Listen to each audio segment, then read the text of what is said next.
Queridos irmãos, vamos estudar a palavra de Deus. Vamos abrir nossas Bíblias em João capítulo 9.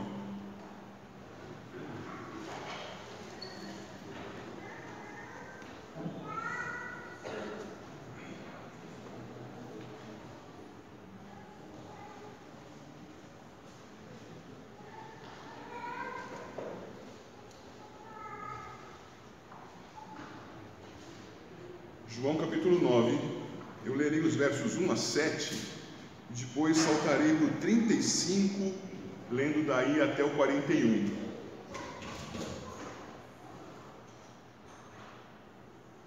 João 9, do 1 ao 7.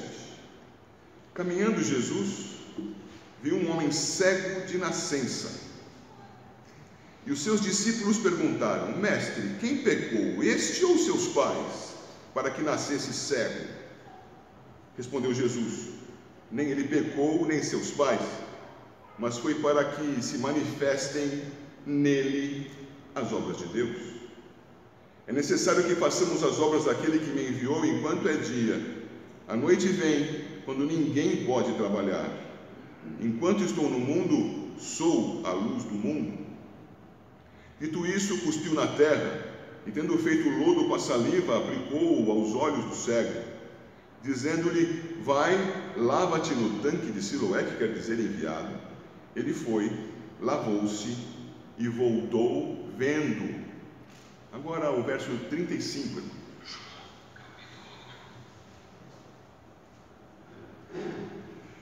Ouvindo Jesus que o tinham expulsado, encontrando-o, lhe perguntou: crês tu no Filho do Homem?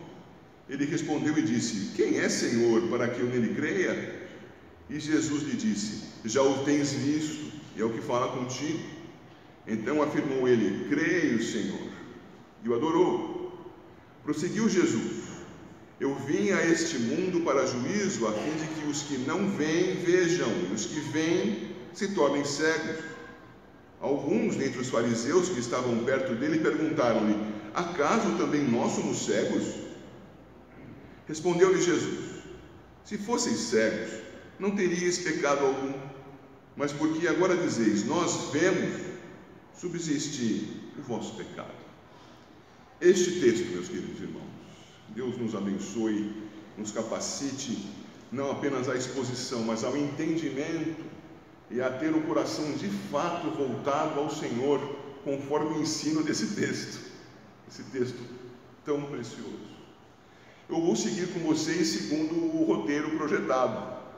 E eu preciso que você, então, fique acompanhando o que está ali em cima.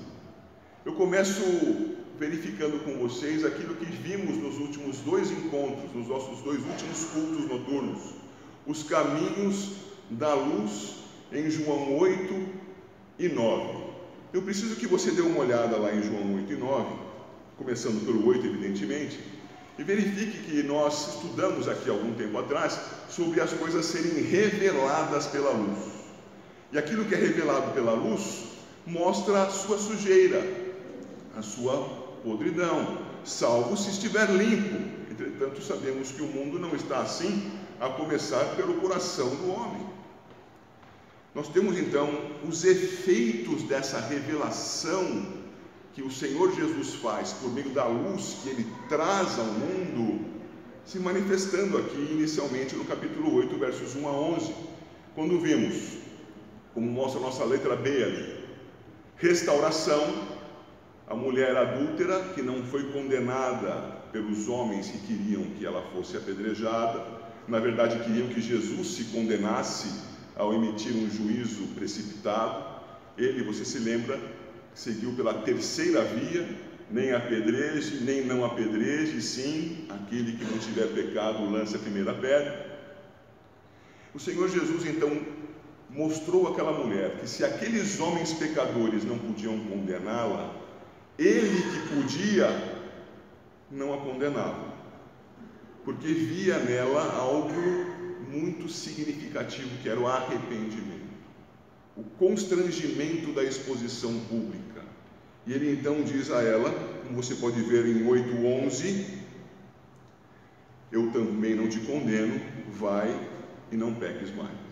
Esta é a primeira porção da letra B, restaurando. Mas o que nós vimos na semana passada, com um sermão chamado Com Sangue nos Olhos, é que aquela atitude do Senhor Jesus produziu em outras pessoas, também iluminadas, mas iluminadas não para arrependimento, mas para se revoltarem contra a exposição dos seus pecados. Vimos então que essas pessoas, os judeus, os fariseus, aqueles oficiais judaicos, aqueles apegados à religiosidade tradicional, não porque ela fosse ruim, mas porque eles as praticavam, eles andavam naquela religião esperando que com isso fossem redimidos diante de Deus, fossem aceitos pelos seus próprios méritos. Eles então se revoltam, e por isso foi chamado de com sangue nos olhos, porque eles queriam fazer de tudo com Jesus, menos manter a sua vida. É por isso que o capítulo 8 termina com um verso muito significativo, em que nós lemos: então pegaram em pedras para atirarem nele.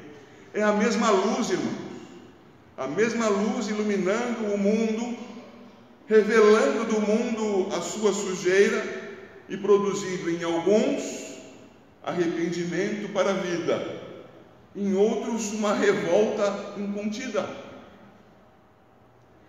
Isso nos faz pensar no que vem a seguir no capítulo 9, e a seu tempo nós vamos identificar o que seja. Eu preciso que vocês me acompanhem agora num raciocínio que vai parecer ser fora do contexto, mas é importante para a gente continue com a exposição dessa noite.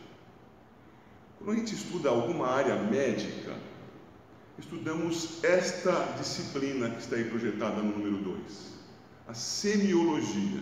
Também tem semiologia na filosofia, tá bem? Mas eu estou falando da área médica, o estudo dos sinais. Um profissional da saúde vai olhar para alguém que se diz doente e vai procurar sinais da doença na pessoa. Sinais, declarações de problemas, sintomas. Então esse profissional da saúde vai juntar essas informações, hoje em dia muito comumente com uma lista interminável de exames laboratoriais, junta isso tudo a fim de fazer o quê? Encontrar precisamente um diagnóstico para aquela pessoa, a fim de tratar a pessoa da doença que tem. Este é um problema que nós encontramos no mundo todo em relação à comunhão das pessoas, ou à falta desta, com Deus. As pessoas estão o tempo todo buscando informações, entretanto, informações parciais, incompletas, informações que na verdade não permitem o correto diagnóstico da doença humana. O homem se examina os outros, examina a sociedade e encontra certos problemas, mas não o problema real da humanidade. O Senhor vem como luz para iluminar pessoas que não encontram os problemas que realmente têm. Eu vou citar para vocês 3 exemplos de autores importantes da filosofia e da literatura.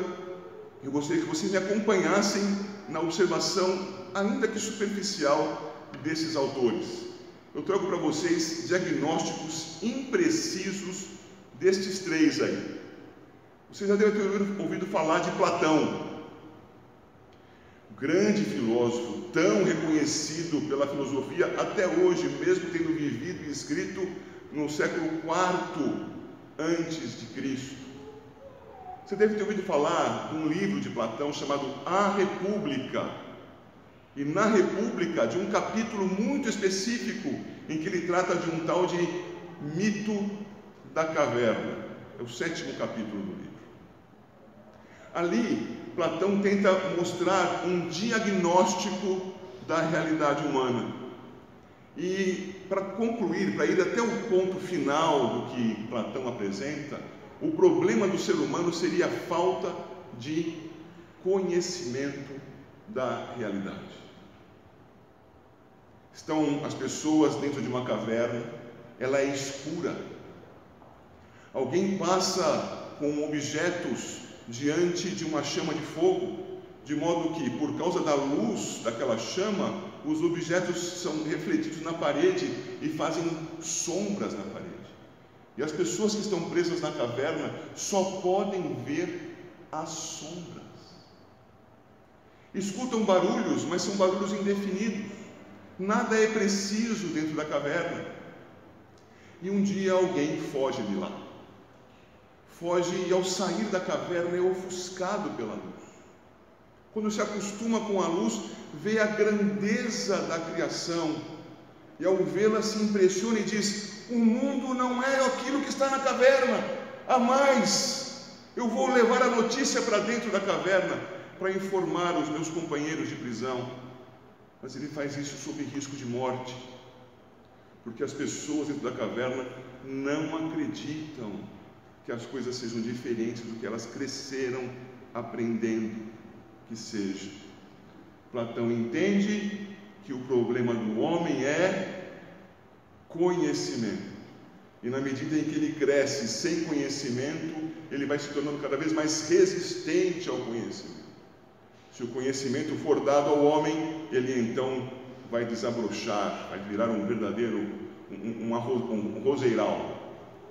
Isso é o que pensa Platão. E o Albert Camus, o que dizia esse homem? Prêmio Nobel de Literatura na década de 50. Grande escritor. Nasceu na África, mas tinha nacionalidade francesa. Albert Camus escreveu um grande livro existencialista que se chamava A Peste. Muito lido nesses dias, você deve imaginar o motivo. No livro A Peste, Camus critica a imposição autoritária de umas pessoas sobre outras, não importando qual seja o motivo. E ele valoriza, nesse livro, a liberdade de escolha e a fraternidade. Dentre os personagens são valorizados aqueles que ajudam-se uns aos outros. Mas por quê? O que estaria acontecendo no livro? A peste bubônica. Ratos contaminados levando a peste para uma cidade e pessoas e mais pessoas morrendo contaminadas com a peste bubônica. Alguns querem logo fugir, outros querem acusar uns aos outros e outros querem ajudar. E esses são valorizados no livro. Para Camus, o que falta ao homem? Liberdade, fraternidade. Ele publicou o livro em 1947, 2 anos depois de acabar a Segunda Guerra Mundial. Conhecimento, liberdade, fraternidade. O que falta ao homem? E o Saramago, José Saramago, português, que publicou o livro Um Ensaio sobre a Cegueira. Essa pregação chama-se Cegueira. Saramago, num ensaio sobre a cegueira, se você continuar comigo aqui, espero que você me ajude nisso. Saramago diz que surgiu uma nova doença, uma doença que deixa os olhos brancos, e nessa brancura ficam cegos. E essa doença se espalha pelas pessoas, e mais pessoas ficam cegas com o mar de leite, que é como se chama a doença do livro. Qual é o problema disso? É que as pessoas cegadas na obra de Saramago vão cada vez mais demonstrando os seus sentimentos mais profundos, as suas impressões mais comuns e naturais, aquilo que vai no seu coração. E não custa muito, todos aqueles cegos estão se agredindo violentamente, de toda sorte de violência que você possa imaginar. O curioso, e é este o ponto do livro de Saramago, é que as pessoas são curadas, elas ficam boas naturalmente com o passar do tempo. O primeiro a enfermar é também o primeiro a se curar, mas aquilo que eles deixaram aflorar do seu coração continuou presente. A maldade humana continuou presente. Então Saramago apresenta uma obra que expõe a maldade humana e não expõe solução para ela. Ganhou um Nobel de Literatura. Irmãos, os homens fazem a sua semiologia, isto é, estudam os sinais das pessoas, estudam-se a si mesmos. As pessoas se estudam a si mesmas, mas não chegam à conclusão de qual é realmente o seu problema. Aventam hipóteses, mas como tratar um doente a partir da possibilidade de um diagnóstico correto? Estou com muita dor de cabeça, como vou tratar disso? Toma uma aspirina. Aspirina, não sei se você sabe, é um anticoagulante. Aí essa pessoa tem, na verdade, um aneurisma. O aneurisma se rompe e por causa da aspirina não para mais de sangrar. Aquilo que era tratamento virou parte da doença. Um diagnóstico errado leva a um tratamento errado e pode conduzir à morte. No caso da humanidade, na sua relação com Deus, sempre conduz à morte. Diagnósticos errados, imprecisos, morte. O que é que nós temos no nosso texto aqui, irmãos? Nós temos o remédio do Senhor Jesus. O Senhor Jesus vem mostrar remédio para a cegueira humana, para a imprecisão do seu diagnóstico, para a maneira torta da sua vida, para tirar o homem da ilusão de controle e de realidade que ele imagina ter, mas não tem. Ele caminha por uma trilha aqui para chegar neste ponto da iluminação, mas antes disso, ele responde a essa pergunta tão importante. Você já leu a pergunta do 4a ali? O remédio do Senhor Jesus. Letra A. Para que a queda? Talvez esse queda devesse estar com letra maiúscula. Eu me refiro aí ao pecado original. Para que a queda? Tantos perguntam, não é, sobre isso? Então nós estamos num parêntese aqui nesse discurso, nessa pregação da palavra do Senhor, para você entender, segundo a Escritura, para que a queda? Alguns vão dizer, não, foi um acidente de percurso, Deus não tinha controle sobre tudo, deixou o homem com liberdade, e na sua liberdade o homem pecou. Eis aí o pacote para a solução, Jesus veio para salvar aquele que nele crê. Não é esta a verdade das Escrituras. Veja comigo mais uma vez os versos 1 a 3, por favor, para entendermos para que a queda, para que o pecado. Caminhando Jesus viu um homem cego de nascença, e os seus discípulos perguntaram: Mestre, quem pecou, este ou seus pais, para que nascesse cego? Respondeu Jesus: Nem ele pecou, nem seus pais, mas foi para que se manifestem nele as obras de Deus. Por favor, me acompanhe no raciocínio. Nós somos todos filhos de Adão. E cremos, como cristãos reformados que somos, herdeiros dos seus pecados. Você já deve ter ouvido aquela frase típica do ensino reformado: por que os homens pecam? Pecam porque são pecadores. Nós herdamos de Adão a pecaminosidade. Eu não me torno pecador ao pecar. Eu sou pecador e por isso peco. Logo, o Senhor Jesus não está tratando aqui desse aspecto da queda universal e transmissível de Adão para os seus descendentes, do modo como Paulo vai tratar em Romanos capítulo 5. Não, ele não está tratando disso aqui. Está dizendo de alguma coisa mais profunda ainda, alguma coisa mais anterior ainda. Quando ele diz no versículo 3, nem ele pecou, nem seus pais, ele não está dizendo absolutamente. Ele está dizendo, não é por causa destes pecados que ele nasceu cego. É esta a relação. Mas então qual é a razão de ser desta marca, deste símbolo de corrupção? A cegueira como símbolo de corrupção. Qual é a razão de ser desse símbolo de corrupção deste homem? A razão de ser é para que se manifestem nele as obras de Deus. A teologia que tem o homem no centro nunca vai admitir isto, porque a verdade é ofensiva aos olhos. A verdade ofusca os olhos que estão dentro da caverna. A verdade que o Senhor nos expõe aqui é que não é o homem que está no centro da sua própria história. Qual é a razão de ser da queda? Qual é a razão de ser da corrupção? Por que há doença? Por que haverá tantos perdidos na história? Para que o Senhor manifeste as suas obras. Ele é o centro de todas as coisas. Porque dele, por ele, para ele são todas as coisas. E não há exceção.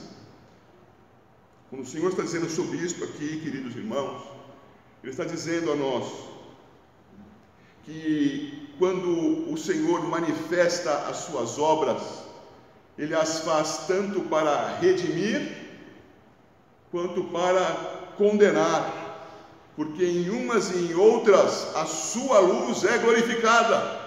Veja o item 1 dessa pregação. Recupere aí o caminho do capítulo 8.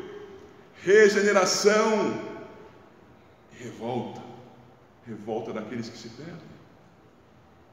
O Senhor é o centro. Qual é a razão de ser da queda?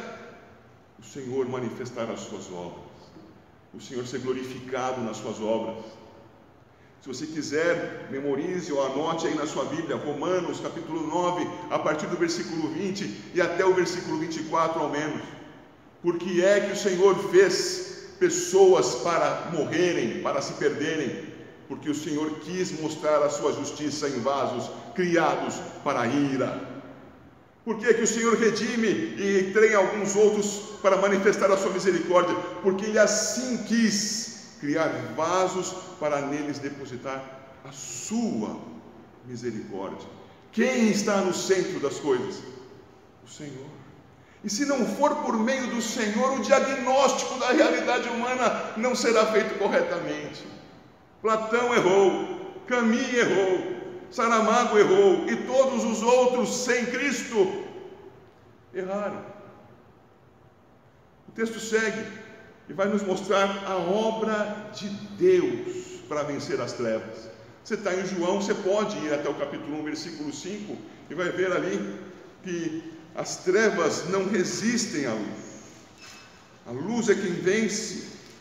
É dito lá, a luz resplandece nas trevas, e as trevas não prevaleceram contra ela.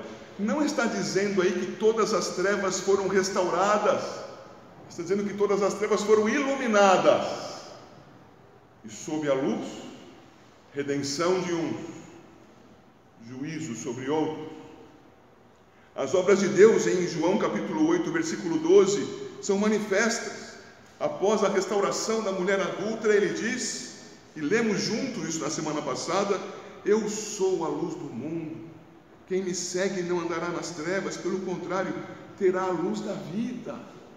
Ele coloca então um aspecto condicional nisso, quem me segue. E é nesse contexto então em que ele vai apresentar no capítulo 9 o versículo 5, quando diz, enquanto estou no mundo, sou a luz do mundo. Irmãos, como é que Cristo está no mundo dos nossos dias? Por meio da igreja. Os cristãos são a presença de Cristo no mundo. Ele é o cabeça da igreja. A igreja se comporta no mundo como aquela que traz a luz ao mundo. Mas fazendo o que então com essa luz? Revelando o que está oculto pelas trevas. E a igreja, ao fazer isso em nome de Cristo, no poder do Espírito, segundo as Escrituras, ela vai colher frutos. Que frutos? Redimidos e revoltados. Gente que vai se juntar à igreja e gente que vai querer exterminá-la. Faz parte da vida da igreja. As obras de Deus continuam sendo manifestas para o louvor da sua glória. Cristo continua agindo no mundo. A noite vem, diz o verso 4. Quando ninguém mais poderá trabalhar, a noite, você precisa entender, é referência aqui ao último dia. Cristo volta. Depois que Ele voltar, não tem mais mudança de lado. Tente se lembrar daquela história, daquela parábola do rico e do mendigo nas Escrituras. Estou com sede, pede. Diz aí, aliás, Abraão, para Lázaro trazer uma gotinha d'água para molhar a minha língua. Não há comunicação entre nós. Não há como levar alento aos que se perderam no caminho. Mas a luz foi lançada. As obras de Deus estão sendo feitas. A igreja está caminhando em nome de Cristo, como Cristo, enquanto é dia. Mas há mais. Eu vou citar um quarto autor agora aqui. Você já ouviu falar de um livro e provavelmente já viu o filme Ben-Hur. Algumas cabeças balançaram aqui. Já foi feito em 2 produções diferentes. A primeira é melhor que a segunda. Ben-Hur. É o Lew Wallace, o autor do Ben-Hur. E o Lew Wallace era um cristão. E o que é que ele escreve no seu livro, naquele cristianismo romanceado do livro Ben-Hur? Ele mostra 2 pessoas tremendamente orgulhosas. O Messala, um romano, e o próprio Ben-Hur, um judeu, querendo colocar as suas posições no mundo e viver por meio da sua própria força. Messala morre moído debaixo de uma carruagem, de uma carroça puxada por 4 cavalos. E o Ben-Hur descobre que não foi pela sua força que ele resistiu à escravidão, resistiu o remo pesado de um navio como escravo, resistiu ao naufrágio. Não foi por sua própria força, foi porque havia um plano de redenção para a sua vida. E ali no filme ou no livro, você vai perceber que a cegueira não é utilizada como um ponto de referência, como aqui pelo Senhor Jesus. É a lepra. A lepra como marca do pecado, da morte, daquilo que não pode ser curado pelo homem. E ali a redenção chega, quando a lepra é curada pelo poder do Senhor Jesus. Aqui é a cegueira. A cegueira que então vai trazer para o cego, a luz que então vai trazer para o cego a cura da sua cegueira. Por favor, vá lá para o versículo 35. Antes que eu leia o 35, você sabe que essa história se desenrola em idas e vindas do cego do ex-cego sendo questionado pelo Sinédrio. Mas quem foi que te curou? Mas como ele fez isso? Não, eu não sei como ele fez isso, eu só sei que ele me curou. E cadê ele? Eu não sei onde ele está. Cadê seus pais? Escuta, esse aqui é o cego mesmo? Não, eu sei que ele era cego, mas ele está vendo. Como é que ele está vendo? Eu não sei, pergunta para ele, ele é grande, é adulto, ele responda para você. E falavam assim com medo, porque não queriam ser expulsos da sinagoga. Mas o ex-cego acaba confessando a Cristo e coloca diante do Sinédrio: vocês querem também se tornar discípulos dele? E então ele é acusado de estar dentro dos seus muitos pecados. Lembre-se do versículo 2 do capítulo 9. Ele é acusado da aparência da causa do pecado. Ele não é identificado como um doente de nascença da sua cegueira, para que nele se manifestassem as obras de Deus. Ele é acusado e é expulso da sinagoga. E uma vez expulso, verso 35, ouvindo Jesus que o tinham expulsado, encontrando-o, lhe perguntou. Antes da pergunta, eu preciso que se atente para alguma coisa. Primeiro, veja por favor no versículo 1 do capítulo 9, leia aí silenciosamente o versículo 1. Você notou que Jesus viu o cego e evidentemente o cego não viu Jesus. O Senhor Jesus foi ao cego, curou o cego. Veja com que delicadeza. Versículo 6. Dito isto, cuspiu na terra e, tendo feito um barrinho com a saliva, aplicou aos olhos do cego e disse: vai e lava-te no tanque de Siloé. Eu não vou perguntar como você se sentiria, porque você vai pensar na cura. Mas pensa que você ainda é cego. Nossa, o que está fazendo aqui? O que é isso aqui? Que cheiro é esse? Ele foi abordado por Cristo sem ter qualquer alternativa de rejeição. Foi totalmente a obra do Senhor. O cego não fez nada em favor, a não ser obedecer depois, quando lhe foi dito: lava o seu rosto. Agora, volte para o 35 e observa quem é que encontra quem no verso 35. Já encontrou, não é? Ouvindo Jesus que o tinham expulsado, encontrando, o Senhor Jesus foi atrás do cego, que aliás agora enxergava. E então o Senhor Jesus pergunta àquele homem que foi objeto da sua ação. O cego não buscou ao Senhor Jesus. O Senhor Jesus buscou o cego para dar a ele vista e agora dá-lhe mais alguma coisa. Então o Senhor Jesus diz: você crê no Filho do Homem? E prestem atenção na resposta que vai acontecer aqui. Ele vai responder: quem é Senhor para que eu nele creia? Atente por favor para o verso 36, porque a palavra Senhor aí não pode ser com letra maiúscula, porque o cego ainda não sabe quem é Jesus. O cego tratou respeitosamente a Jesus na resposta do 36. Quem é, Senhor, para que eu possa crer? Então, vejam a resposta de Jesus. Atente para o 37. Já o tens? O cego, você agora enxerga. E agora você já tem visto. Você já o tem visto, e ele completa para não deixar dúvidas: é o que fala contigo. Maneiras indiretas de dizer: sou eu.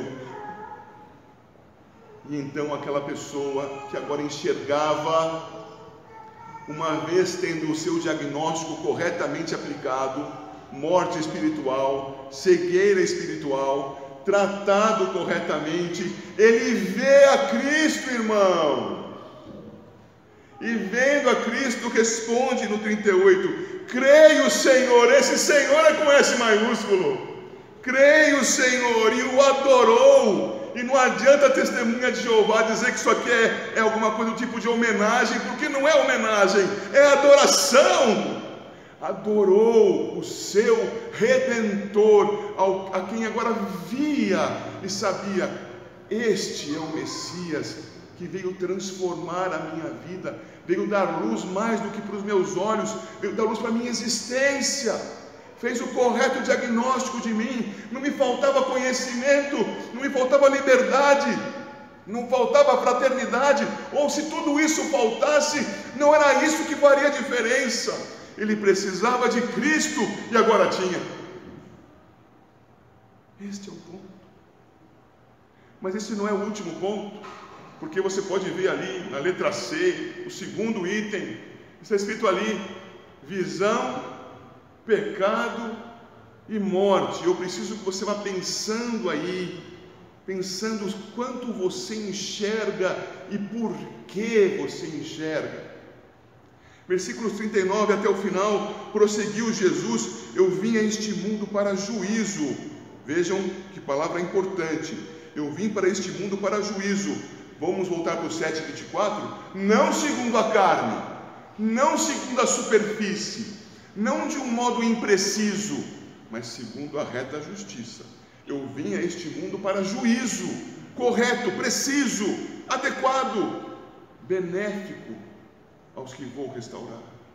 Mas, ele vai dizer, a fim de que os que não veem, vejam. Aqueles que são, conforme o sermão da montanha, os pobres, aqueles que se identificam a si mesmos como carentes de Deus, aqui cegos, lá pobres, acolá leprosos, são as figuras do necessitado de Deus, necessitado da graça. E ele conclui o verso 39, e os que veem se tornem cegos. Não, eu sei como as coisas são, eu entendo dessas coisas. Esse assunto de cristianismo é conversa para gente iludida. Que verdade o quê? Mais uma opinião, mais uma das verdades, mais uma das possíveis definições do que esteja acontecendo. Não. Estes que pensam, que enxergam, são na verdade os cegos.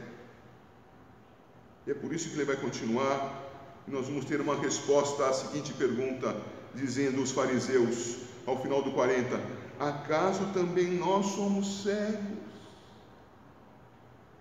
Para que você possa nos dar luz? E a resposta de Cristo não deixa para depois, se fosseis cegos, não teríeis pecado algum.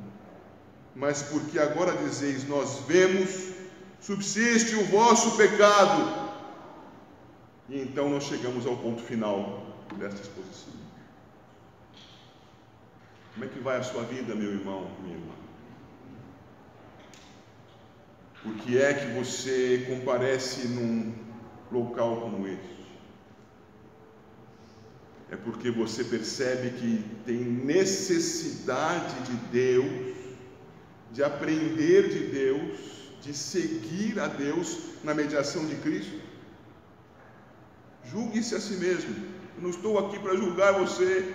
Você precisa fazer isso diante de Deus. Por que estou aqui?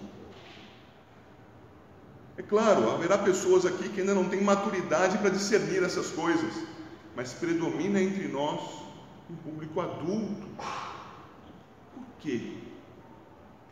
Por que você está ao redor dos cristãos? Por que você vem participar de um culto a Deus? Você percebe que sem Ele você é cego? Ou você está aqui porque quer dar luz a esse lugar? Querido, espero que você esteja aqui porque um dia, percebendo-se cego, e para ser politicamente correto, percebendo-se cega, não podemos esquecer das senhoras, notou que sem Cristo jamais veria. Não importava o quanto estudasse, o quanto trabalhasse, o quanto enriquecesse, quantos seguidores você tivesse na sua rede social, não importaria. Não importaria a fama que você teria, não importaria o carro que você dirigiria, não importaria o número de filhos, a beleza da sua esposa ou do seu esposo, não importaria. Tudo isso, embora tenha seu valor, não salva. Salva crer em Cristo, reconhecer-se carente dele e crendo nele então passar a ver. E aí não há caverna que te detenha, não há peste que te impeça de viver com liberdade, de socorrer aos outros. Não haverá cegueira do leite branco que for, do Saramago, que vai te impedir de viver para a glória do Senhor e em testemunho dele, anunciar aquilo que Cristo veio fazer, as obras de Deus, para revelar ao iluminar os que serão redimidos, os que se perderam. Que Deus te abençoe em nome de Jesus. Medita nessas coisas, leia de novo o capítulo 9, cresça diante de Deus, sob a luz do Senhor. Que Deus te abençoe.